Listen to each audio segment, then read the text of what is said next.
अस्सलाम वालेकुम बच्चों। आज हम 5 उर्फी अल्फाज लिखने की मश्क करेंगे। 5 उर्फी अल्फाज की मश्क: तकदीर, तकमील, तमहीद, तस्बीह, तंजीम, तरगीब, तकबीर, तबस्सुम, मुस्तकिल, मशक्कत, तहलील, तशरीह, हकीकी, तिश्नगी, तहनियत,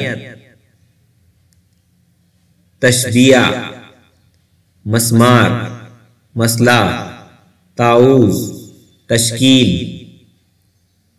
तामीर, तक़सीम, जंतरी, शमशाद, सकीना, शब्बीर, सजदा, सिद्दीक, नशेमन, महंगी, उस्मान, फ़ज़ाइल, अक़ीदत, फरिश्ता, कलेजा, फ़ैसला, क़बीला, नमकीन, गमगीन, मज़मून।